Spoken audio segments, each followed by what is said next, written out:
MSLI TV، رہنمائی بدلتی دنیا کے لیے۔ تو اللہ تعالیٰ کی امداد ہوتی ہے بارش کے ذریعے سے، ہواؤں کے ذریعے سے مومنین کے لیے، اور جو کافرین ہیں اور جو وہ اللہ تعالیٰ کے خلاف تمرد کرنے والے، تکبر کرنے والے، اکڑنے والے، ان کو اللہ تعالیٰ انہی ہواؤں کے ذریعے سے، بارشوں کے ذریعے سے اللہ ہلاک و برباد بھی کرتے ہیں۔ تو بارش بھی اللہ تعالیٰ کے لشکروں میں سے ایک لشکر ہے۔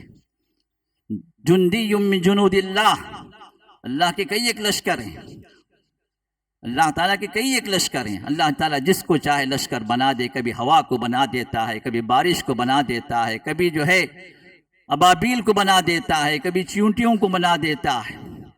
اللہ جس کو چاہے جو چاہے کام لے لے، یہ تمام مخلوقات اس کے لشکر میں۔ حضرت عائشہ فرماتی ہیں جب ہوائیں چلتی تھیں بارش کے نزول سے پہلے تو رسول اللہ صلی اللہ علیہ وسلم کا چہرہ متغیر ہو جاتا، پریشان ہو جاتے ہیں۔ مائی عائشہ رضی اللہ عنہا نے ایک مرتبہ پوچھا کہ اللہ کے رسول صلی اللہ علیہ وسلم، بارش سے پہلے یہ ہوائیں، یہ بادل جب دیکھتے ہیں تو آپ پریشان ہو جاتے ہیں، وجہ کیا ہے؟ تو آپ نے فرمایا کہ مجھے کون ضمانت دے گا اس صدیق کے بیٹی کی ان ہواؤں کے اندر خیر ہے، کہیں ایسا نہ ہو کہ عاد کو جس طرح اللہ نے ان ہواؤں کے ذریعے سے، ان بارشوں کے ذریعے سے برباد کیا، کہیں وہ ہوائیں نہ آ جائیں۔ یہ اللہ کا نبی، اور ہم بڑے مزے سے لطف اندوز ہوتے ہیں، بھائی ماشاءاللہ کیا موسم، کیا ٹھنڈا ہو گیا ہے، کیا اچھا ہے، کیا سہانا موسم ہے، دل چاہتا ہے کہیں پکنک کے لیے جائیں، کہیں عیش و آرام، کہیں موج مستی کریں۔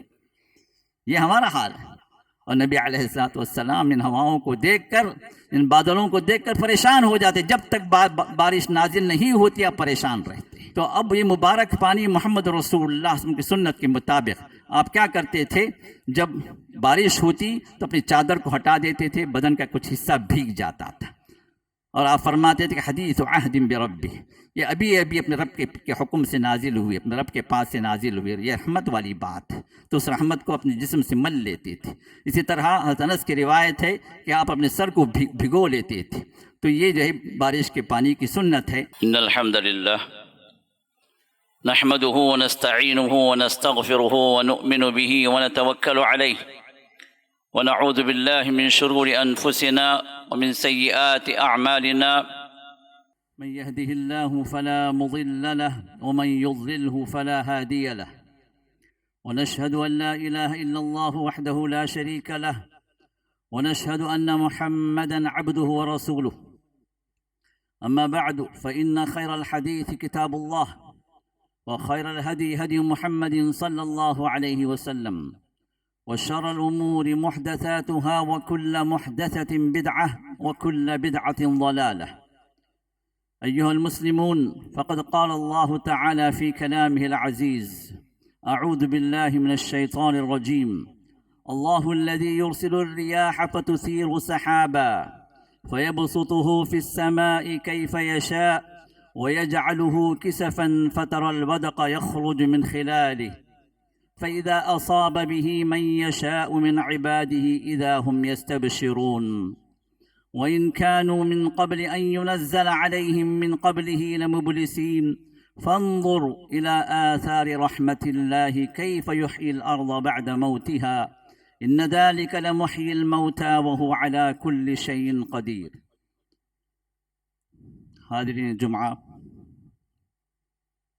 ہر قسم کی حمد و ثنا، کبریائی و بڑائی، تعریف و تقدیس، تسبیح و تمجید صرف اللہ وحدہ لا شریک لہ کے لیے لائق ہے، جس نے ہمیں اور آپ کو ایمان والوں میں شامل کیا، اہل توحید میں سے بنایا، جنت کے راستے پر گامزن ہونے والوں میں سے اللہ تعالیٰ نے ہمیں بنایا ہے، اور اللہ سے ہم دعا کرتے ہیں اللہ تعالیٰ ہم سبوں کو اس آخری منزل جنت الفردوس کی شکل میں اللہ ہمیں عطا فرمائے، آمین یا رب العالمین۔ کروڑا درود و سلام ہو ہمارے اور آپ کے آخری پیغمبر جناب محمد رسول اللہ صلی اللہ علیہ وسلم پر، جو اس کائنات کے لیے آخری ہادی اور رہنما بن کر تشریف لائے، اور ہمیں آپ کی امت میں اللہ نے شامل فرمایا۔ اللہ تعالیٰ سے دعا ہے کہ ہمیں اس نبی کی پیروی کرنے کی توفیق عطا فرمائے، ان کے طریقے پر چلنے کی سعادت نصیب فرمائے، اور ان کے ساتھ جنتوں میں اللہ تعالی ہم کو بھی رکھے، ہمارے اہل و عیال کو بھی رکھے، آمین یا رب العالمین۔ حاضرین جمعہ، آج کا جو عنوان ہے تھوڑا سا مختلف ہے عام خطبوں سے، وہ یہ کہ بارش کے کیا احکام ہیں۔ ہمارا آپ کہیں گے کہ بارش اپنے وقت پہ آتی ہے، اس کے احکام کیا ہوں گے، لیکن ہمارا دین وہ دین ہے جو ہر معاملے میں ہماری رہنمائی کرتا ہے، چاہے وہ خیر والا معاملہ ہو، چاہے وہ شر والا معاملہ ہو، چاہے وہ نعمتوں والا معاملہ ہو، چاہے وہ زحمتوں والا معاملہ ہو، ہر معاملے کے اندر ہمارا دین وہ الہی دین ہے، وہ اللہ کی طرف سے نازل کردہ دین ہے، جس کے ہر بات کے اندر، ہر کام کے اندر ہمیں ہدایات دی گئی ہے۔ تو بارش کے سلسلے میں بھی کچھ ہدایات ہیں ہمارے لیے، اور ہمیں اور آپ کو معلوم ہے کہ بارش اللہ تعالیٰ کی وہ رحمت ہے جس کے ذریعے سے اس کائنات کی رونق ہے، جس کے ذریعے سے اللہ تعالیٰ نے یہاں پر زندگی کی وہ بہار رکھی ہے۔ اگر بارش کا پانی اللہ بند کر دیں اس دنیا سے تو پھر وہاں پر ہلاکت اور موت کے علاوہ کچھ نہیں ہے، کیونکہ پانی ہی اصل ہے۔ وَجَعَلْنَا مِنَ الْمَاءِ كُلَّ شَيْءٍ حَيٍّ، ہر جاندار کو اللہ نے پانی سے پیدا کیا، اور پانی کا ایک اہم ترین سورس بارش ہے۔ تو ابھی بارش کا نزول سلسلے میں اللہ تعالیٰ نے اپنے کلام پاک کے اندر کئی ایک آیات نازل فرمائی۔ اس میں سے سورۃ الروم آیت نمبر 48 سے 50 میں نے آپ کے سامنے تلاوت کی، جس میں اللہ نے ارشاد فرمایا، اللہ الذی یرسل الریاح، وہی اللہ ہے جو ہواؤں کو بھیجتے ہیں۔ پھر یہ ہوائیں کیا کرتی ہیں؟ فَتُثِيرُ سَحَابًا، کہ یہ ہوائیں بادلوں کو جمع کرتی ہیں۔ فَيَبْسُطُهُ فِي السَّمَاءِ كَيْفَ يَشَاءُ، پھر اللہ تعالیٰ آسمان میں جیسے چاہے اس کو پھیلا دیتے ہیں ان بادلوں کو۔ وَيَجْعَلُهُ كِسَفًا فَتَرَى الْوَدْقَ يَخْرُجُ مِنْ خِلَالِهِ، اور ان بادلوں کو اللہ تعالیٰ ٹکڑیوں میں بنا دیتے ہیں، اور پھر ان ٹکڑیوں میں سے بارش کا پانی نازل ہوتا ہے۔ اور بارش کا پانی کیسے نازل ہوتا ہے معلوم ہے، ایسے نہیں کہیں سے جا اونڈیل دیتے ہیں، بالکل بڑی خوبصورت وہ منظر، بڑا خوبصورت منظر ہوتا ہے، اور بڑی حکمت اور اللہ تعالیٰ کی بڑی تدبیر اور بڑی طاقت اس میں اظہار ہوتا ہے۔ تو اللہ نازل فرماتے ہیں، فَإِذَا أَصَابَ بِهِ مَن يَشَاءُ مِنْ عِبَادِهِ، پھر اللہ تعالیٰ جس کو چاہتے ہیں اپنے بندوں میں سے اس بارش کو پہنچاتے ہیں ان کے پاس۔ فَإِذَا هُمْ يَسْتَبْشِرُونَ، تو جن کو یہ بارش مل جاتی ہے وہ کھل اٹھتے ہیں، خوش ہو جاتے ہیں۔ وَإِنْ كَانُوا مِنْ قَبْلِ أَنْ يُنَزَّلَ عَلَيْهِمْ مِنْ قَبْلِهِ لَمُبْلِسِينَ، حالانکہ اس سے پہلے وہ لوگ بارش جب نہیں آئی، قحط کا زمانہ تھا، بارش رک گئی تھی تو بڑے ہی مایوس تھے، لیکن اب بارش پہنچ گئی تو بڑے خوش نظر آتے ہیں۔ تو اللہ فرماتے، فانظر، ذرا دیکھو تو صحیح، الی آثار رحمت اللہ، اللہ کے رحمت کے نتائج کیا ہیں، اللہ کے رحمت کا اثر کیا ہو رہا ہے۔ کیف یحیی الارض بعد موتها، کہ اللہ تعالیٰ اس بارش کے ذریعے سے یہ مردہ زمین میں اللہ زندگی کیسے ڈالتے ہیں۔ زمین مردہ بنجر ہو چکی ہے، کچھ اگتا نہیں ہے، لیکن اس بارش کے ذریعے سے اللہ تعالیٰ اس میں باغ و بہار اللہ تعالیٰ پیدا کر دیتے ہیں، وہاں پر اناج بھی اگتا ہے، انسانوں کی غذا بھی اگتی ہے، جانوروں کے لیے ذریعہ بھی بن جاتا ہے، زندگی کی لہلہاتی کھیتیں وہاں پر جو ہے نمودار ہو جاتی ہیں۔ تو اللہ فرماتے ہیں، ان ذالک لمحیی الموتی، یہ ہے وہ جو مردہ لوگوں کو زندہ کرنے والا وہ اللہ۔ جس طرح بارش کے پانی سے اللہ مردہ زمین کے اندر زندگی ڈالتے ہیں، اسی طرح مرنے کے بعد بھی اللہ کے حکم سے اس مردہ زمین سے یہ مردے جتنے بھی زمین کے نیچے پہنچ چکے ہیں یہ سب پھر اٹھ کھڑے ہوں گے، زندگی ان کے اندر بھی آئے گی۔ تو اللہ تعالیٰ نے بارش کے نزول کو اس کے نتیجے کے اعتبار سے، جب مردہ زمین کے اندر اللہ جان ڈالتے ہیں، وہ زمین لہلہاتی کھیتوں میں تبدیل ہو جاتی ہے، اسی طرح اللہ تعالیٰ مرنے کے بعد پھر انسانوں کو اسی زمین سے اٹھائیں گے۔ پھر فرمایا، وَهُوَ عَلَىٰ كُلِّ شَيْءٍ قَدِيرٌ، اللہ تعالیٰ ہر بات پر قدرت رکھنے والے ہیں۔ بارش کے سلسلے میں چند باتیں ہمارے اور آپ کے لیے بہت ضروری ہیں کہ غور کریں۔ پہلی بات تو یہ ہے کہ بارش یہ اللہ کی نشانی ہے، اللہ کی نشانیوں میں سے ایک نشانی۔ ومن آیاتہ انک تری الارض خاشعہ، اللہ فرماتے ہیں کہ اللہ کی نشانیوں میں سے ایک نشانی یہ ہے کہ تم دیکھتے ہو کہ زمین بنجر ہو چکی ہے، پھر فَإِذَا أَنزَلْنَا عَلَيْهَا الْمَاءَ، پھر ہم جب پانی گراتے ہیں، پانی نازل کرتے ہیں، تو پھر وہ بنجر زمین اس کے اندر زندگی آ جاتی ہے۔ یہ اللہ کی نشانی ہے، اللہ کا حکم ہے۔ اور دوسری بات یہ ہے کہ بارش صرف رحمت ہی نہیں ہوتی، زحمت اور عذاب بھی بنتی ہے۔ اللہ تعالیٰ بارش کو بعض لوگوں کے رحمت بھی بناتے ہیں، اور بعض نافرمانوں کے لیے، گنہگاروں کے لیے اللہ تعالیٰ زحمت بھی بناتے ہیں، عذاب کا ذریعہ بھی بناتے ہیں۔ یہ عذاب آیا قوم نوح، طوفان نوح معلوم ہے۔ جب نوح کی قوم سرکش ہو گئی تو اللہ تعالیٰ نے کیا کیا؟ اوپر سے بھی اللہ نے بارش کو نازل کیا، زمین کو بھی اللہ نے حکم دیا کہ اس کے اندر کا پانی باہر کر دے، بماء منہمر، بڑی زوردار بارش، اتنی بارش کہ انسان سوچ بھی نہیں سکتا۔ پہاڑ پر بچنے کے لیے کہنے والا نوح علیہ السلام کا بیٹا وہ بھی غرقاب ہو گیا، پہاڑوں کو بھی غرق کر دیا۔ یہ عذاب کا ذریعہ بھی بنا۔ اور بارش سے پہلے کی ہوائیں، یہ بھی عذاب کا ذریعہ بنی۔ قوم عاد کو اللہ تعالیٰ نے ہواؤں کے ذریعے سے ہلاک کیا۔ 7 لیال و 8 ایام، 7 رات اور 8 دن اللہ تعالیٰ نے ہواؤں کو مسلط کر دیا ان پر، اور وہ لوگ ایسے گر پڑے جیسے کبھی ان کے اندر جان تھی ہی نہیں۔ ہواؤں کے ذریعے سے بھی اللہ نے عذاب نازل کیا۔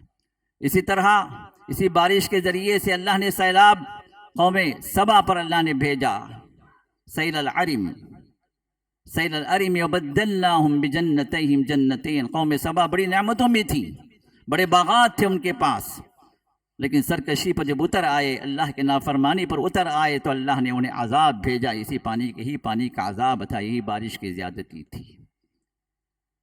اور اسی پانی کو، اسی بارش کو اللہ تعالی رحمت بھی بنا دیتے ہیں، اور یہ رحمتیں مومنوں کے لیے ہوتی ہیں۔ جنگ بدر کے موقع پر اللہ رب العزت نے مسلمانوں کے لیے بارش نازل فرمائی۔ یغشیکم النعاس امنة منہ ینزل علیکم من السماء ماء۔ اللہ تعالیٰ نے اس خوفناک حالت کے اندر بھی، دشمن سر پر ہے، 2/3 ملٹیپل انداز سے موجود ہے، یہاں پر مسلمان 300 کے اطراف میں ہیں، اور وہاں پر 1000 کا لشکر ہے، پوری طرح لیس ہو کر اس دور کے جدید ہتھیار کے ساتھ، اور مسلمانوں کے پاس بھالے اور ڈنڈے ہیں، کسی کے پاس 2-4 تلواریں ہیں، 2-4 نیزے ہیں۔ بظاہر کوئی مقابلہ نہیں ہے، خوف کا مرحلہ طاری ہے، تو اللہ تعالیٰ نے مسلمانوں پر نیند طاری کر دی۔ سکون، نیند کب آتی ہے بندے کو؟ جب سکون ہوتا ہے، ورنہ اگر بندہ پریشان میں ہو، ٹینشن میں ہو، تو 1000 گولیاں کھانے کے باوجود نیند نہیں آتی۔ اللہ نے نیند طاری کر دی۔ وَيُنَزِّلُ عَلَيْكُم مِّنَ السَّمَاءِ مَاءً، اور پھر اللہ تعالیٰ نے بارش کو بھی نازل کی، اور یہ بارش برکتوں والی تھی، رحمتوں کو لے کر اتری تھی۔ پھر اس کے بعد اللہ تعالیٰ نے فتح کا، اللہ تعالیٰ نے وہاں پر انہیں محمد رسول اللہ کے ذریعے سے اللہ نے پیغام دیا۔ اسی طرح یہ بارش اور ہوا جنگ خندق کے موقع پر بھی اللہ نے اتاری، جہاں پر مسلمان مدینے کے اندر گھرے ہوئے ہیں، 3000 مسلمان مدینے کے اندر بند ہیں، باہر سے کوئی جو ہے امداد پہنچنے کا کوئی راستہ نہیں، گھیر لیا گیا مسلمانوں کو، 10,000 کا لشکر ہے، پورے مشرکین، پورے کافر، پورے یہود، پورے جتنے بھی غیر مسلم اقوام تھی، جتنے بھی دشمنان اسلام تھے، سبوں نے گھیر لیا تھا۔ بظاہر کوئی مقابلہ نہیں تھا، بظاہر مسلمان اب ہلاک ہونے والے تھے، مدینے کی اینٹ سے اینٹ بجا دی جانے والی تھی، مدینہ ختم ہونے والا تھا، لیکن اللہ تعالیٰ نے فَأَرْسَلْنَا عَلَيْهِمْ رِيحًا، تو اللہ تعالیٰ نے ایک سخت آندھی اللہ تعالیٰ نے بھیجی، جو کفار کے تمام لشکروں کو لے کر ڈوبی، وہ آندھی لے کر اڑی، اور کوئی مشرک کا کوئی خیمہ اپنی جگہ برقرار نہیں رہا، سب الٹے پاؤں وہاں سے بھاگ نکلے۔ تو اللہ تعالیٰ کی امداد ہوتی ہے بارش کے ذریعے سے، ہواؤں کے ذریعے سے مومنین کے لیے، اور جو کافرین ہیں اور جو وہ اللہ تعالیٰ کے خلاف تمرد کرنے والے، تکبر کرنے والے، اکڑنے والے، ان کو اللہ تعالیٰ انہی ہواؤں کے ذریعے سے، بارشوں کے ذریعے سے اللہ ہلاک و برباد بھی کرتے ہیں۔ تو بارش بھی اللہ تعالیٰ کے لشکروں میں سے ایک لشکر ہے۔ جندی من جنود اللہ کے کئی ایک لشکر ہیں، اللہ تعالیٰ کے کئی ایک لشکر ہیں۔ اللہ تعالیٰ جس کو چاہے لشکر بنا دے، کبھی ہوا کو بنا دیتا ہے، کبھی بارش کو بنا دیتا ہے، کبھی جو ہے ابابیل کو بنا دیتا ہے، کبھی چیونٹیوں کو بنا دیتا ہے۔ اللہ جس کو چاہے جو چاہے کام لے لے، یہ تمام مخلوقات اس کے لشکر میں داخل ہیں۔ احکام کے سلسلے میں 10 باتیں ہیں، بارش کے سلسلے میں 10 باتیں ہمیں یاد رکھنی ہیں۔ پہلی بات تو یہ ہے کہ بارش کے نزول کا وقت صرف اللہ ہی جانتے ہیں۔ سورہ لقمان کی آخری آیت، جس میں اللہ تعالیٰ نے 5 باتوں کا ذکر فرمایا، ان میں سے ایک بات وَيُنَزِّلُ الْغَيْثَ، بارش کو وہی نازل کرتا ہے۔ خمس لا يعلمهن الغیب الا اللہ، محمد رسول اللہ صلی اللہ علیہ وسلم نے ارشاد فرمایا 5 باتیں ہیں جو یہ غیب کی باتیں ہیں، اللہ کے علاوہ کوئی نہیں جانتا۔ کہ بارش کب نازل ہوگی، کہاں نازل ہوگی۔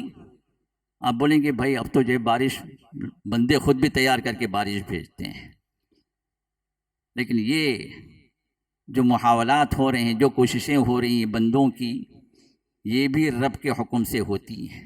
وہ بادل اپنے طرف پیدا نہیں کرتے، بادلوں کو جمع کرتے ادھر ادھر سے، پھر اس کے بعد جو کوششیں ہوتی ہیں ان کوششوں کے اندر انہیں خود بھی پتہ نہیں ہوتا کہ کہاں ہو، کس مقدار میں ہو، کیسے ہو۔ اور اللہ جو بارش نازل کرتے ہیں بغیر کسی وسیلے کے، بغیر کسی انسٹرومنٹ کے، بغیر کہ بندوں کے اندر جو کچھ بھی کوششیں، بندوں کے اندر جو کچھ بھی بندہ تیار کر سکتا ہے، ان سب چیزوں کو چھوڑ کر صرف رب کا حکم ہوتا ہے، کن فیکون، ہو جا، وہ ہو جاتی ہے۔ اب یہ رب جب بارش نازل کرتا ہے وہی جانتا ہے کہ کہاں نازل ہو، کس مقدار میں نازل ہو، کیسے نازل ہو، کس زور سے نازل ہو، اور کتنے قطرے نازل ہوں۔ کوئی بتا سکتا؟ کبھی بارش ہوتی ہے یہاں پر آپ کے علاقے میں ہوتی ہے اور بازو والا علاقہ سوکھا پڑا رہتا، یہ اللہ کی حکمتیں ہیں، یہ علم غیب ہے بارش کے سلسلے میں جو اللہ تعالیٰ نے اپنے لیے خاص کیا۔ تو پہلی بات یہ ہے کہ بارش کے نزول کے سلسلے میں جو بھی تفصیلی علم ہے وہ اللہ ہی کے پاس ہے۔ ممکن ہے آپ بعض وقت میں بادل آ گئے، بارش ہونے والی ہے، تھوڑی دیر کے بعد بادل نکل جاتے ہیں کہیں اور آسمان کھل جاتا، کیونکہ اللہ کا حکم نہیں۔ تو بارش کے سلسلے میں اللہ ہی کا علم ہے۔ نمبر 2، بارش کا نزول اللہ ہی کے حکم سے ہوتا ہے، وہاں پر کسی اور کا حکم نہیں چلتا، نہ کسی بابا کا نہ کسی شابا کا، کوئی اس میں دخل اندازی نہیں کر سکتا۔ قحط آ گیا، جا کر کسی درگاہ پہ انسان مانگتا ہے بابا بارش بھیج دو، کوئی چلنے والی بات نہیں ہے، کیونکہ خود سننے والے نہیں۔ تو بارش نازل ہوتی ہے اللہ کے حکم سے، اور اگر کوئی انسان نمبر 3 یہ سمجھے کہ ستاروں کے ذریعے سے بارش آتی ہے تو وہ انسان کافر ہوا۔ محمد رسول اللہ صلی اللہ علیہ وسلم صلح حدیبیہ کے سفر میں تھے، جس میں صلح حدیبیہ عمل میں آئی، مکے کے لیے آپ نکلے تھے عمرے کے لیے، لیکن روک دیے گئے، پھر وہاں سے واپس آپ چلے آئے صلح کے بعد۔ تو وہاں پر رسول اللہ صلی اللہ علیہ وسلم نماز پڑھائی، فجر کی نماز۔ بخاری مسلم کے اندر روایت ہے، زید بن خالد الجہنی رضی اللہ عنہ روایت فرماتے ہیں کہ فجر کی نماز کے بعد رسول اللہ صلی اللہ علیہ وسلم صحابہ کی طرف متوجہ ہوئے، کہا کہ میرے صحابہ تمہیں پتا ہے کہ میرے رب نے کیا فرمایا؟ کہا کہ اللہ کے رسول ہمیں کیا پتا، آپ کو پتا ہے؟ اللہ و رسول عالم، اللہ اس کے رسول زیادہ بہتر جانتا۔ تو آپ نے فرمایا کہ میرے رب نے فرمایا اب صبح ہوئی تو کچھ بندے کافر ہوئے، کچھ بندے مومن ہوئے۔ فرمایا کہ اللہ کے رسول وہ کیسے؟ کہا کہ رات بارش ہوئی، اس بارش کو دیکھ کر جو بندے صبح میں اس بارش کو دیکھ کر جنہوں نے یہ کہا کہ یہ بارش میرے رب کے حکم سے نازل ہوئی، وہ مومن ہوا، اور جس نے یہ کہا کہ یہ بارش فلاں ستارہ فلاں گھر میں چلا گیا، فلاں جگہ ہٹ کر آ گیا تو بارش ہوئی، وہ رب کا کافر ہوا۔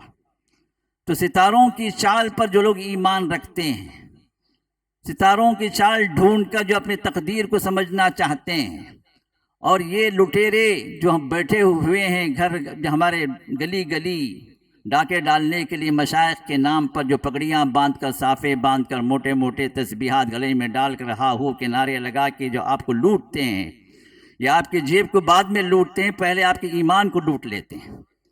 آپ کا ایمان گیا اگر ان کے پاس جائیں، کیونکہ علم غیب ان کے پاس اللہ نے نہیں رکھا، ان کو خود اپنے آگے کی گھڑی کا پتہ نہیں۔ یا آپ کے لیے کہتے ہیں کہ بھائی اتنی فیس بھر دیں، ارے بھائی آپ کا ستارہ بڑا کمزور ہے، یہ مصیبتیں ہیں آپ کے ساتھ میں، اگر اس ستارے کو اس گھر سے نکال کر اس گھر میں اگر لے کر جائیں تو پھر آپ کے حالات صحیح ہو جائیں گے، آپ کی بگڑی بن جائے گی۔ اب اس کے لیے کتنا چاہیے؟ 11,101 روپیہ پیر کی نظر لے کر آئیں۔ یہ 11,000 پر اس کی نظر ہے، اگر اس کو معلوم ہوتا کہ بھئی اس کا گھر جو ڈوبا ہوا ہے، اس گھر کے یہ ستارہ جو اس کا ڈوبا ہوا، اگر وہ خود اگر اتنا طاقتور ہوتا تو اپنے اس ستارے کو نکال کر اس گھر سے دوسرے گھر میں لے کے چلا جاتا، آپ کے مال پر نظر نہیں رکھتا۔ یہ لٹیرے ہماری قوم کو لوٹنے والے، جن کے پاس جانے سے رسول اللہ صلی اللہ علیہ وسلم نے ارشاد فرمایا کہ اگر صرف گئے اور پوچھ لیے کہ یہ کیا ہے، یہ کیسے ہے، بارش کب ہوگی، یا کہ میری جاب کب لگے گی، یا میری شادی کب ہوگی، گھر میں بچہ کب آئے گا، اسے پوچھ لیا تو رسول اللہ صلی اللہ علیہ وسلم نے ارشاد فرمایا 40 دن کی عبادت اس کی ضائع ہو گئی، اللہ قبول نہیں کرتا۔ اور ظاہر سی بات ہے، پوچھنے کے بعد بندہ یقین بھی رکھتا ہے، یقین بھی کرتا ہے، شیطان تو لے جاتا ہے اسی لیے تاکہ وہ کفر کر بیٹھے۔ تو رسول اللہ صلی اللہ علیہ وسلم نے ارشاد فرمایا جو ان مشائخوں کے پاس جو غیب دان ہونے کا دعویٰ کرتے ہیں، مستقبل ہم بتا سکتے ہیں، ماضی بتا سکتے ہیں، جو شیاطین کی مدد سے جو کام کرتے ہیں، اگر ان کے پاس جا کر کسی نے پوچھ لیا اور اس پر یقین کر لیا تو فقد کفر بما انزل علی محمد صلی اللہ علیہ وسلم پر جو شریعت نازل ہوئی اس کا وہ کافر ہو گیا۔ تو ستاروں کی چال پر یقین رکھنے والے، اسی طرح ہاتھوں کی لکیر پر یقین کرنے والے، یا اسٹرانومی، پامسٹری، فلاں جو بھی غیب دانی کے جو بھی طریقے لوگوں نے بنا رکھے ہیں، یہ سب کفر اور شرک کے طریقے ہیں، ایک مسلمان کے لیے زیب نہیں دیتے بلکہ اس کی ایمان کے خلاف ہیں، ان سے اپنے آپ کو بچانا چاہیے۔ نمبر 4، اس بارش کے ذریعے سے اللہ تعالیٰ نے انسان کے موت کے بعد پھر سے زندگی ہے، اس کا یقین اللہ دلا رہے ہیں۔ یہ بارش جب بھی نازل ہو، ایک ایمان والے کا ایمان پختہ ہو جائے کہ بنجر زمین کو اس بارش کے ذریعے سے اللہ تعالیٰ زندگی عطا کرتے ہیں، تو اسی طرح اللہ تعالیٰ ہمیں بھی مرنے کے بعد پھر سے زندگی عطا کریں گے۔ یہ بعث بعد الموت کی جو زندگی ہے، اس پر اس بارش کے ذریعے سے ایک ایمان والے کا یقین بڑھ جائے۔ نمبر 5، اللہ کی نعمت پر شکر گزاری ہو، کیونکہ بارش حقیقت میں اللہ کی طرف سے رحمت ہے، اگر اللہ روک لیں تو پھر زحمت ہے۔ اور اللہ تعالیٰ قوموں کو اللہ عذاب دیتے ہیں 2 طریقے سے، یا تو اس بارش کو روک کر یا اس کی زیادتی کر کے۔ اللہ نے فرمایا وَمَا نُنَزِّلُهُ إِلَّا بِقَدْرٍ مَعْلُوم، ہم اس بارش کو نازل کرتے ہیں بالکل ایکوریٹ انداز سے، ہمارے علم کے اندر ہے کہ کتنی بارش کہاں پر ہو، کتنا ہم نازل کریں تو بندوں کا فائدہ ہوگا، کتنا روک لیں تو نقصان ہوگا، کتنا زیادہ کر دیں تو جو لوگ ڈوب جائیں گے، سیلاب کا شکار ہو جائیں گے، ہمیں معلوم ہے۔ اور کس کو کتنا دینا ہے، کہاں کتنا نازل کرنا ہے، وہ ہمارے علم میں ہے۔ تو اللہ تعالیٰ اگر بارش کو روک لیں تو قحط،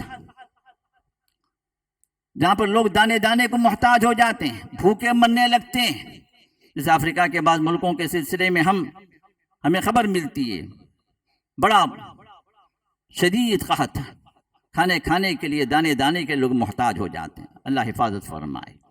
اور کہیں اگر اللہ زیادہ کر دے اس بارش کو تو کہیں سیلاب کی شکل میں، کہیں سونامی کی شکل میں قومیں ڈوب جاتی ہیں، اور اللہ نے قوموں کو اس ذریعے سے اللہ نے عذاب بھی دیا ہے، قوموں کو اللہ نے ڈبو دیا۔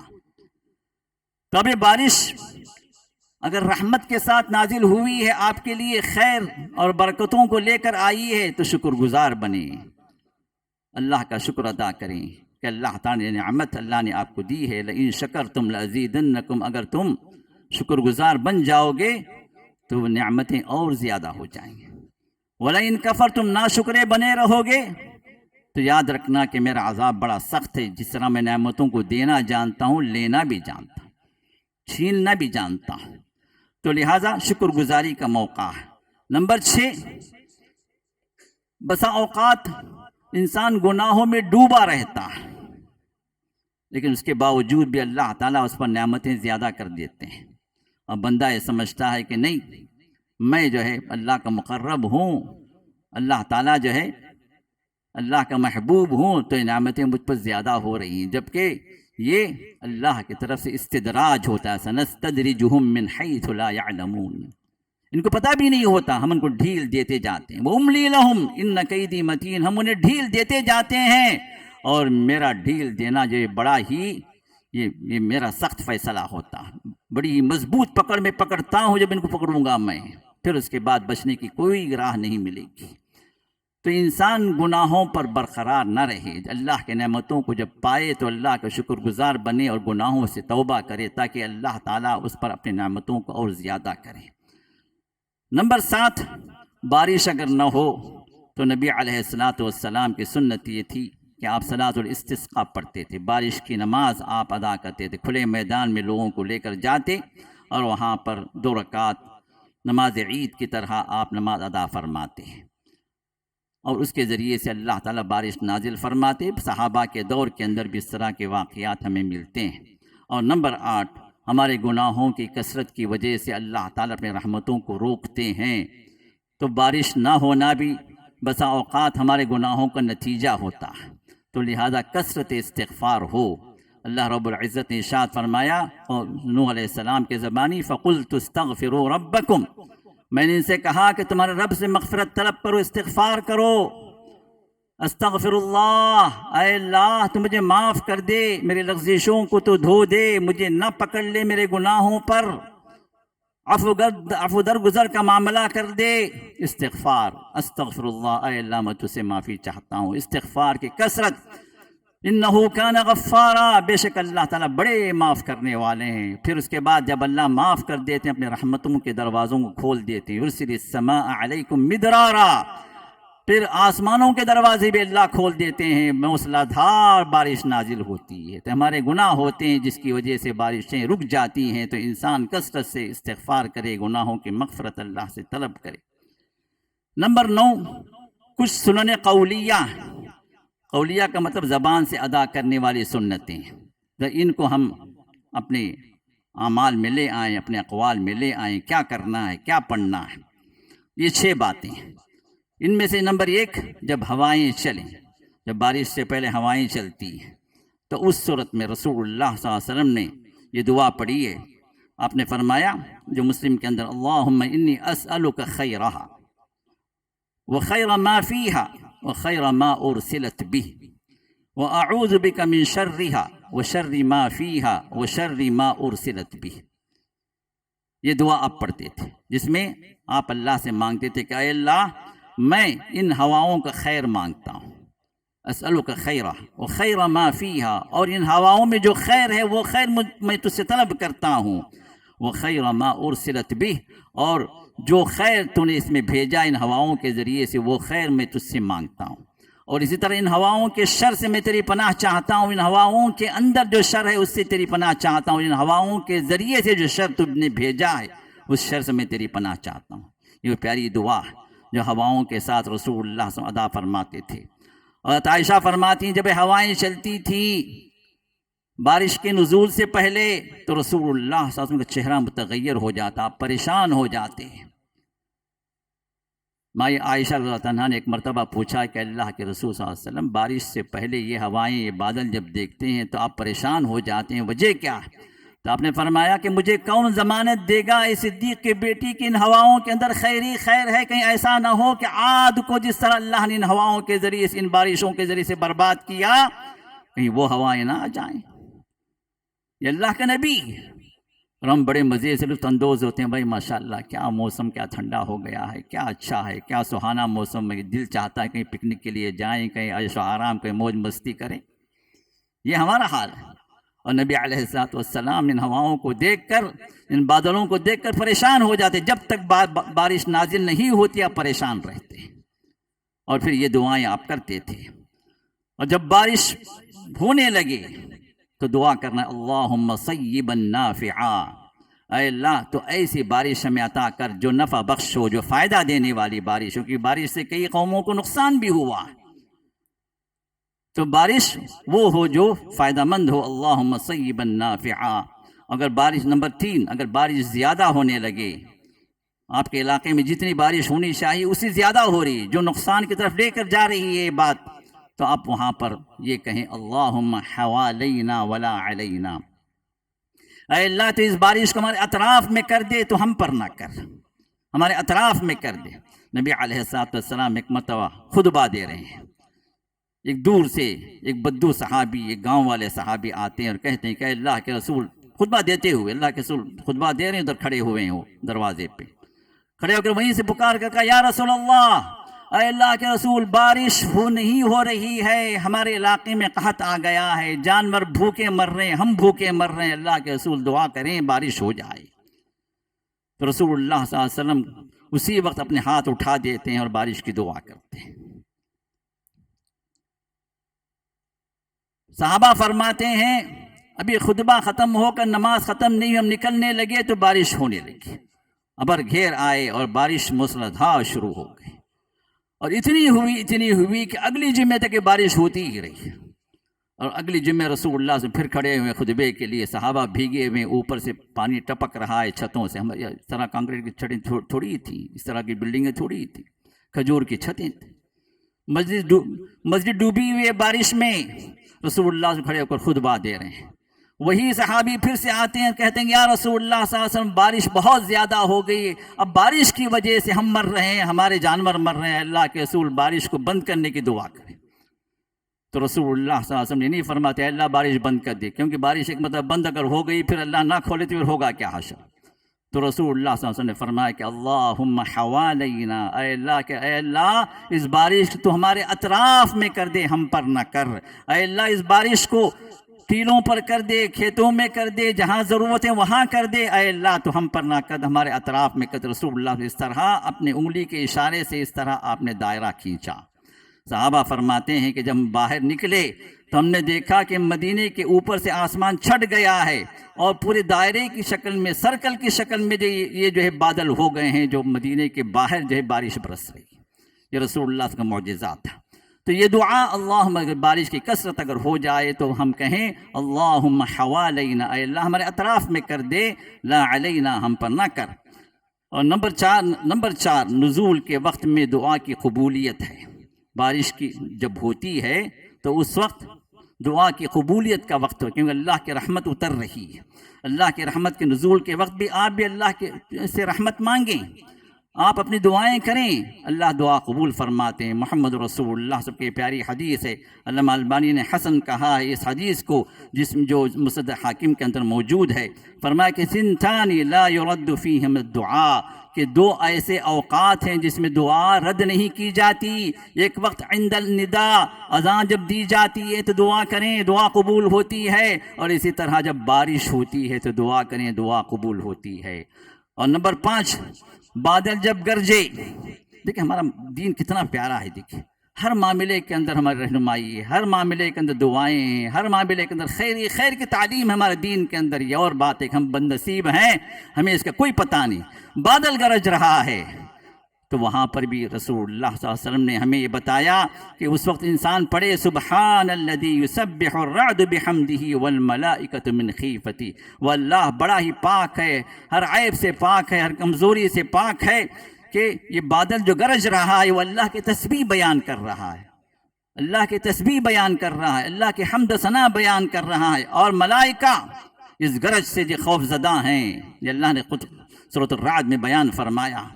تو رسول اللہ صلی اللہ علیہ وسلم نے اس وقت آپ نے فرمایا سبحان الذی یسبح الرعد بحمدہ والملائکۃ من خیفتی. پھر اس کے بعد بارش ہو گئی تو کیا کرنا ہے؟ خوش ہو کر پکنک کو نکلنا ہے؟ نہیں، وہاں نکلنا ہو تو نکلیں، الگ بات ہے، لیکن وہاں پر جو آپ اللہ کا شکر اس انداز سے ادا کرنا ہے مطرنا بفضل اللہ ورحمتہ، مطرنا بفضل اللہ ورحمتہ، اللہ کے فضل، اللہ کے رحمت سے ہم پر بارش نازل ہوئی ہے. یہ اللہ تعالیٰ کی حمد و ثنا ہے جس سے اللہ خوش ہوتے ہیں. جب اللہ کی تعریف کی جاتی ہے تو اللہ تعالیٰ تعریف کو پسند فرماتے ہیں اور بندے کی مغفرت بھی فرما دیتے ہیں کہ ایک احادیث سے میں بات ثابت. نمبر 10 جو آخری بات ہے، کچھ سنتیں ہیں جو فعلی ہیں. فعلی کا عملی سنت، پریکٹیکلی آپ کو کیا کرنا ہے. بارش جب ہو تو پریکٹیکلی آپ کو کیا کرنا ہے. یہ ہے سنن فعلیہ یا سنن عملیہ. تو وہ یہ ہیں، بارش زیادہ ہو آپ مسجد نہیں آ سکتے، آتے ہیں یا آ رہی ہے، بارش چھوٹ رہی ہے، پھر زیادہ ہو جا رہی، چھوٹ رہی ہے، زیادہ ہو جا رہی، اس صورت میں سنت یہ ہے کہ ظہر کو عصر سے ملا سکتے ہیں، مغرب کو عشاء سے ملا سکتے ہیں، کہ فجر کو فجر ہی کے وقت میں ادا کرنا ہے. یہ جمع بین الصلاتین، ظہر کے وقت میں عصر ادا کر دی جا سکتی، یا ظہر کو مؤخر کر کے عصر کے ساتھ ملایا جا سکتا ہے. اسی طرح مغرب کے وقت میں عشاء ادا کر دی جا سکتی ہے، اور عشاء کے وقت میں مغرب کو مؤخر کر کے ملایا جا سکتا ہے. یہ امام جو ہوگا اس کو اجازت ہے کہ لوگوں کی سہولت کے لیے اس طرح دو نمازوں کو کمبائن کر کے نماز کو ادا کرے گا، بارش کی زیادتی اگر ہو. نمبر 2، اس سے بھی زیادہ بارش، آندھی طوفان، اللہ حفاظت فرمائے، ایک دم ریڈ الرٹ دے دیا گیا، گھروں سے نہ نکلیں، طوفان ہے، آپ کے لیے خطرہ ہے. تب ایسے موقع پر رسول اللہ صلی اللہ علیہ وسلم کی سنت رہی ہے کہ کان یأمر المؤذن اذا كانت لیلة باردة ذات مطر یقول الا صلوا فی رحالکم.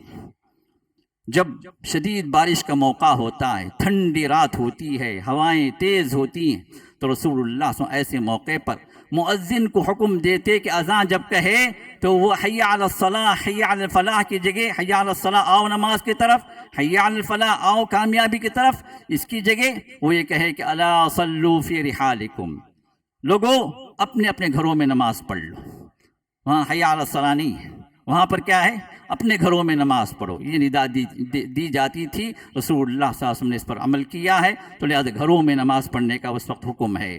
نمبر 3، جب بارش کا نزول ہو تو آپ باہر نکلیں، بارش کا کچھ پانی لیں، کچھ سر پہ ڈال لیں، یا کچھ بدن کا حصہ ہے اس کو آپ جو ہے مل لیں، کیونکہ یہ ماء مبارکہ، اللہ نے فرمایا کہ یہ برکت والا پانی، مبارک پانی ہے. تو اب یہ مبارک پانی محمد رسول اللہ صلی اللہ علیہ وسلم کی سنت کے مطابق آپ کیا کرتے تھے؟ جب بارش ہوتی تو اپنی چادر کو ہٹا دیتے تھے، بدن کا کچھ حصہ بھیگ جاتا تھا، اور آپ فرماتے تھے کہ حدیث عہد بربہ، یہ ابھی اپنے رب کے حکم سے نازل ہوئی، اپنے رب کے پاس سے نازل ہوئی، یہ رحمت والی بات ہے، تو اس رحمت کو اپنے جسم سے مل لیتے تھے. اسی طرح حضرت انس کی روایت ہے کہ آپ اپنے سر کو بھگو لیتے تھے. تو یہ جو ہے بارش کے پانی کی سنت ہے. اور اسی طرح نمبر 4، چونکہ یہ ماء مبارک، برکت والا پانی ہے، تو جس طرح زمزم کو بھی کیا کہا گیا کہ برکت والا پانی ہے، زمزم شفا کے لیے استعمال کیا جاتا. اسی طرح بہت سارے راقی لوگ بارش کے پانی کو بھی، چونکہ اللہ تعالیٰ نے ماء مبارکہ کہا، برکت والا پانی کہا، کہ اس پانی کے ذریعے سے بھی اللہ تعالیٰ نے شفا رکھی ہے. تو زمزم اگر کسی کو میسر نہ ہو تو بارش کا پانی لے اور اس کے ذریعے سے اللہ تعالیٰ سے دعا کر کے وہ علاج کریں، انشاءاللہ اس میں اس کو شفا ملے گی. لیکن وہ پانی براہ راست آسمان کے نزول کا پانی ہو، یہ نہیں کہ آپ کہیں رکھ دیے چھت سے گر رہا ہے، پورا میل کچیل لے کر، ہاں پورے جو مرغی کے اس کے جو ہے بیٹ لے کر جو پانی آ رہا ہے تو اب پھر اس کو آپ پی رہے ہیں، اس میں بیماریاں آ جائیں تو پھر اس میں اللہ کے رسول کا کوئی قصور نہیں ہے. وہ ماء مبارکہ کی جگہ جو کچھ اور ماء بن گیا ہو، تو جو براہ راست آپ آسمان سے لیں وہ پانی جو ہے در حقیقت اللہ کی طرف سے ہے اور شفا والا پانی ہے. اور نمبر 5، بارش کی زیادتی سے جو لوگ مصیبت میں گر جاتے ہیں، آپ ان کے لیے مدد کے لیے آگے بڑھیں. اللہ تعالیٰ نے اس مصیبت سے آپ کو بچایا، اور وہ جو ہے مبتلا ہوئے تو جو کچھ آپ ان کی مدد کر سکتے ہیں اپنے مال کے ذریعے سے، کپڑوں کے ذریعے سے، چھت کے ذریعے سے، یا ان کی امداد کے طور پر جو لوگ بھی کام کر رہے ہیں ان کی امداد کریں، تو یہ جو ہے اللہ تعالیٰ کے شکر گزاری کا یہ اس وقت موقع ہے، اور اللہ کے مصیبت زدہ بندوں کی امداد کا موقع ہے، اس کو ہاتھ سے جانے نہ دیں۔ اور آخری چیز نمبر 6 کہ اللہ نے آپ کو عافیت دی تو اللہ کے شکر گزار بنیں، اور مصیبت زدہ کو دیکھ کر، کسی مصیبت زدہ کو دیکھ کر آپ عافیت کی جب دعا پڑھتے ہیں تو اللہ تعالیٰ آپ کو اس مصیبت سے نجات دلاتے ہیں۔ یہ اللہ کا وعدہ ہے اپنے رسول کے ذریعے سے۔ مصیبت زدہ کو دیکھ کر آپ پڑھیں الحمدللہ الذی عافانی مما ابتلاہ بہ وفضلنی علی کثیر ممن خلقہ تفضیلا۔ یہ دعا اگر کوئی انسان پڑھتا ہے، سامنے والا مصیبت میں، کوئی بیماری میں، کوئی ایکسیڈنٹ میں ہو گیا، کوئی پریشانی میں آ گیا، کوئی مالی خسارہ ہو گیا، کوئی لٹ گیا، کوئی پٹ گیا، آپ کے سامنے اس طرح کے مسئلے ہو جاتے ہیں، دوسروں کے ساتھ یہ مصیبت آئی، اللہ نے آپ کو بچایا، تو آپ اللہ کی تعریف کریں ان کلمات کے ذریعے سے، الحمدللہ الذی عافانی مما ابتلاہ بہ، اللہ کی تعریف ہے جس نے مجھے عافیت دی اس مصیبت سے جس مصیبت میں اس کو اللہ نے مبتلا کر دیا، وفضلنی علی کثیر ممن خلقہ تفضیلا، اور اپنی مخلوق میں سے بہت سارے لوگوں پر اللہ نے مجھے فضیلت دی۔ یہ پیارے کلمات اللہ تعالیٰ کو اتنا پسند آتے ہیں کہ اس مصیبت میں ان کلمات کے پڑھنے والے کو اللہ تعالیٰ زندگی بھر مبتلا نہیں فرمائیں گے۔ یہ محمد رسول کی پیاری حدیث ہے جو حسن کے درجے کی ہے، علامہ البانی نے حسن کہا ہے، تو لہذا اس دعا کی بھی ہم پابندی کریں تاکہ اس مصیبت میں ہم انشاءاللہ ان فیوچر مبتلا نہ ہو۔ تو یہ چند باتیں تھیں جو بارش کے سلسلے میں ہمیں اور آپ کو جاننا ضروری تھا۔ اللہ تعالیٰ جو کچھ ہم نے سنا اس پر عمل کی توفیق عطا فرمائے۔ اللہ تعالیٰ اپنے خاص بندوں میں اللہ تعالیٰ ہم کو شامل فرمائے۔ اللہ تعالیٰ ہر معاملے کے اندر، ہر جو ہے شر میں، ہر جو ہے خیر میں، ہر نعمت میں، ہر مصیبت میں اللہ تعالیٰ ہمیں ثابت قدم رکھے۔ اللہ تعالیٰ اس کے خصوصی بندوں میں اللہ ہم سب کو شامل فرما لے۔ جس طرح ان مبارک چہروں کو اللہ نے جمع فرمایا ہے، اپنی جنتوں میں بھی اللہ ہم سب کو جمع فرمائے۔ آمین یا رب العالمین۔ بارک اللہ لنا ولکم فی القرآن العظیم ونفعني وإياكم بالآيات والذكر الحكيم۔ الحمد لله على إحسانه والشكر له على توفيقه وامتنانه، وأشهد أن لا إله إلا الله وحده لا شريك له تعظيما لشأنه، وأشهد أن محمدا عبده ورسوله الداعي إلى رضوانه، صلى الله وسلم عليه وعلى آله وصحبه وإخوانه وسلم عليه تسليما كثيرا كثيرا. أما بعد، فقد قال الله تعالى في شأن حبيبه وخليله: إن الله وملائكته يصلون على النبي يا أيها الذين آمنوا صلوا عليه وسلموا تسليما. اللهم صل على محمد وعلى آل محمد كما صليت على إبراهيم وعلى آل إبراهيم إنك حميد مجيد، وبارك على محمد وعلى آل محمد كما باركت على إبراهيم وعلى آل إبراهيم إنك حميد مجيد. اللهم أعز الإسلام والمسلمين وأذل الشرك والمشركين ودمر أعداء الدين واحمِ حوزة الإسلام يا أرحم الراحمين. ربنا آتنا في الدنيا حسنة وفي الآخرة حسنة وقنا عذاب النار. ربنا تقبل منا إنك أنت السميع العليم وتب علينا إنك أنت التواب الرحيم، واغفر لنا ولوالدينا ولجميع المؤمنين الأحياء منهم والميتين إنك سميع قريب مجيب الدعوات. إن الله يأمر بالعدل والإحسان وإيتاء ذي القربى وينهى عن الفحشاء والمنكر والبغي يعظكم لعلكم تذكرون. اذكروا الله يذكركم وادعوه يستجب لكم ولذكر الله تعالى أكبر والله يعلم ما تصنعون. السلام علیکم ورحمۃ اللہ وبرکاتہ۔ جس طرح آپ کے سامنے یہ اعلان کیا گیا کہ ہر ہفتہ یعنی کل ہفتہ ہے، اور ہر ہفتے کے دن عشاء کے بعد یہاں پر اسی مسجد میں دورے ترجمہ و تفسیر قرآن کریم یہ پیش کیا جا رہا ہے، تو یہ سلسلہ الحمدللہ ہر ہفتہ جاری ہے، اور اصل مقصود تو اصل مخاطبین یہ محلے والے ہیں، اور جو لوگ دور سے سنتے ہیں، آن لائن سنتے ہیں، اگر دور ہیں تو واقعتاً ان کے پاس عذر ہے کیونکہ وہ آ نہیں سکتے، تو انشاءاللہ اللہ تعالیٰ انہیں خیر و برکت سے نوازے گا۔ لیکن جو لوگ اسی محلے کے ہیں اور آ سکتے ہیں، اس کے باوجود بھی جو ہے وہ یہ کہتے ہیں کہ بھائی میں آن لائن سن لے رہا ہوں، وہ علم تو مجھے مل جا رہا ہے، تو ان کے لیے یہ عرض ہے کہ علم تو مل جائے گا آپ کو، لیکن ساتھ ہی ساتھ جو چیز نہیں ملے گی وہ یہ کہ مجلس میں حاضر ہونے والوں کے لیے جو خصوصیات ہیں، جو برکتیں ہیں، وہ لوگ اس سے محروم ہیں۔ مسجد میں آئیں گے تو مسجد کا ماحول ملے گا، مسجد کے اندر جو فرشتے ہیں ان کے ساتھ آپ بھی بیٹھیں گے، اور مسجد میں جتنا وقت گزاریں گے آپ حالت وضو میں اتنی دیر تک فرشتوں کی دعائیں آپ کے ساتھ ہوں گی اور خیر و برکت کا نزول ہوگا۔ دوسری بات یہ ہے کہ فرشتوں کی حاضری ہوتی ہے اسی مجالس میں، پھر اس کے بعد یہ لوگ جا کر اللہ کے پاس رپورٹ پیش کرتے ہیں، کون کون آپ کا نام لے کر وہاں پر رپورٹ پیش کی جاتی ہے۔ اب اس رپورٹ کے اس لسٹ سے وہ لوگ غائب ہو گئے جو لوگ یہاں پر مسجد میں حاضر نہیں ہوئے۔ اور تیسری بات ہے کہ اللہ تعالیٰ مغفرت کا اعلان کرتے ہیں، فرشتوں کو گواہ بنا کر مغفرت کا اللہ اعلان فرماتے ہیں کہ فرشتوں تم گواہ رہنا کہ میں ان سب کو معاف کر دیا جو اس مجلس میں موجود تھے۔ اب جو لوگ دور سے بیٹھ کر سن رہے ہیں، اللہ چاہے تو معاف کر دے، الگ بات ہے، لیکن جو گواہی ہمیں یہاں مل رہی ہے مجلس میں حاضر ہونے والوں کے لیے، وہ گواہی ان کے لیے نہیں ملے گی۔ تو یہ خصوصیات ہیں، اور اسی طرح بیٹھ کر مجلس میں آپ جو علم حاصل کریں اس کی کیفیت الگ ہوتی ہے، اور آن لائن یا کہ چلتے پھرتے کچھ کھاتے پیتے آپ جو سن لے رہے ہیں تو اس کی کیفیت الگ ہوتی ہے، کیونکہ وہ علم کی مجلس نہیں ہوتی، یہ علم کی مجلس ہوتی۔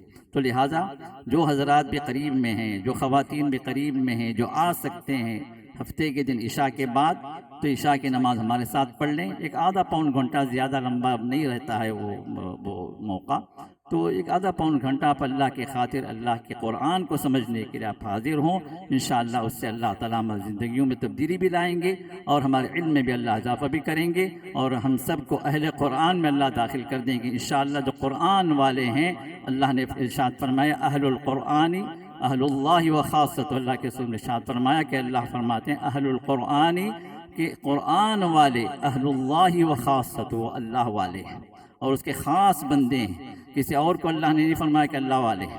اہل اللہ کے خاندان، اللہ کا خاندان تو ہے ہی نہیں، لیکن جو قرآن سے تعلق رکھنے والے ہیں اللہ تعالیٰ نے ان کو اللہ کے خاندان میں اللہ شامل فرما لیا۔ تو اہل اللہ و خاصۃ بہت بڑا شرف ہے، بہت بڑی عزت ہے، تو لہذا اللہ تعالیٰ ہم سب کو قرآن کے نسبت سے جڑنے کی توفیق عطا فرمائے، اس طرح کے قرآن کی مجلسوں میں اللہ ہم سب کو شامل ہونے کی سعادت نصیب فرمائے، آمین یا رب العالمین، جزاکم اللہ خیر۔